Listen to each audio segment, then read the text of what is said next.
Mga kaibigan, mga kapamilya, at maging mga kapuso, si Doc Willie O ngayon ay nag-upload ng panibagong video upang kanyang tinatalakay ang kanyang kalusugan dahil sa mga maraming tao na nagpapakalat ng mga maling impormasyon patungkol sa kanyang kalusugan ngayon. Alam naman natin siguro na si Doc Willie Ong ay dumanas sa isang malaking operasyon dahil sa kanyang sarcoma cancer. At siya nga ngayon ay may babala sa mga nagpapakalat ng maling impormasyon patungkol sa kanyang kalusugan. Ito ay ating panoorin. Mukhang lumawag. Paano yung inferior vena cava? Hindi na ganun kagalit. Nawala rin yung manas ko, pati yung varicose ko. Ang nawala lang yung buhok ni Doc. Hindi, side effect yun. Sabi nga nung doktor ko, si Dr. Ang Peng Tiam, Singapore doctor, di bali na masira lahat, ulo, mata, tenga, basta patayin niya ang cancer na yan. Kailangan focus eh, siya yung kalaban eh. Siya yung kailangan tanggalin eh. Kaya kita niyo, nangingitim ang kamay ko. Nangingitim siya. Pati sa ulo nangingitim. Kasi yung chemotherapy, tinitira niya yung bad cells na mabilis gumalaw, pati rin yung good cells. Kaya sugat-sugat yung mga bibig ko. Mahirap mag-chemo, kaya sabi ko nga, gagawin ko to positive para sa inyo. Nagpapalakas ako para sa inyo, hindi para sa akin. Okay na ako. Kaya yung mga nasa abroad na umiiyak daw, na di-depress, okay lang po yun. Isang buhay lang ako, walang problema. Tayo, 110 million Filipinos, mas kayo inaalala ko. Sasabihin sa akin ng doktor ko, Doc Willie, parang don't think about too much things. Huwag mo isipin yung bayan, problema. Sabi ng doktor ko, your cancer is not play-play. Hindi to laro-laro Hindi to pwede lalaro-laro ka, mag-enroll ka, gagawa ka naman. Hindi to. Serious to. Life and death to. Kasi sarcoma siya 16 centimeters. Ngayon, malalaman natin kung lumiit o hindi. Pero syempre, sa tingin ko, baka lumiit dahil sa prayers ninyo. At syempre, maganda rin talaga gamutan dito. Na guilty nga ako, na gustong-gusto ko talaga, ibabalik natin sa atin. So, depende ito sa Diyos. Kung bubuhayin pa ako ng Diyos, babalik tayo, ayusin ko talaga yung healthcare. Wala akong paki. Tandaan nyo, wala akong paki. Sasagasaan lahat ng sasagasaan para makuha yan. Total, patay na rin naman ako Diba? Total, patay na rin ako. What do I lose? Kung magalit kayo. Kung hindi nyo maintindihan ginagawa ko. Basta sure ako, naintindihan nyo man o hindi ginagawa ko, sure ako para sa inyo to.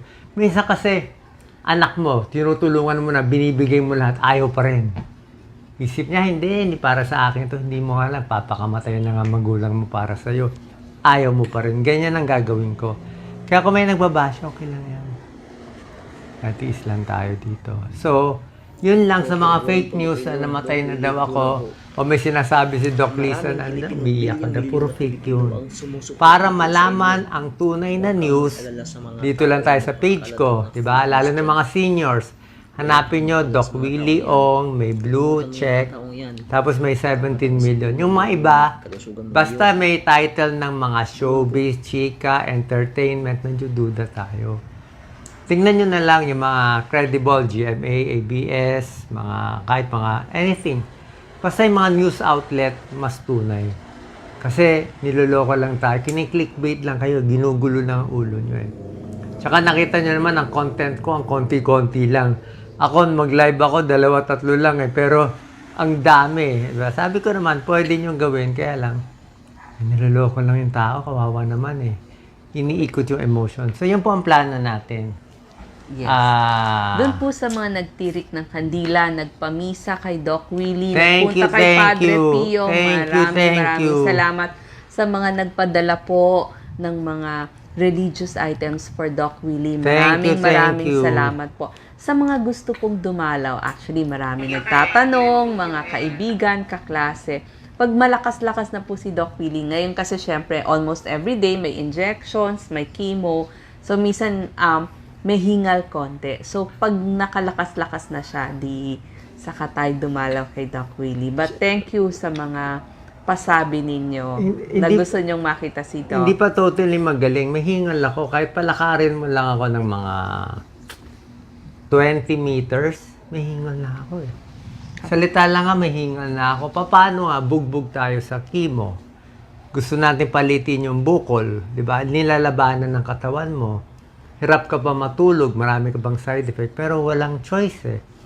Doon kasi talaga ang para sa akin na maganda. Kaya sa atin, pag nabuhay pa ako, ipipilit natin yan sa Pilipinas, walang korupsyon, walang kalokohan. Sabi mo, Doc, ba't ka pa nag-iisip niyan? Mabuhay ka po, Doc Willie. Kung hindi mo ako papatulungin sa Pilipinas, patayin nyo na lang ako. No purpose in life. Willie. Mabubuhay ako para saan? Mag-enjoy? Hayaan mo Mag-cruise? siya, Doc. Hayaan mo. I don't need it. Sumama na ako sa nanay ko. Namin ay Hindi mahal na. na mahal mo. Kaya lang ako nandito para tulungan yung 110 million Filipinos na kawawang-kawawa ngayon. Yun lang ang purpose ko. Wala akong pakialam sa politika ng iba. Sarili kong style to. Diretso sa taas, diretso sa Holy Spirit. I don't care about anyone. Sorry Pag wala nang buhay, di wala na. Pero so far pa naman, binubuhay pa naman tayo ng Diyos. So habang binubuhay tayo ng Diyos, request ko lang kung mahal nyo ako, tulungan nyo na lang yung kaibigan nyo, makipagbati kayo sa magulang nyo, makipagbati kayo sa best friend mo na naging kaaway mo. Doon ako masaya.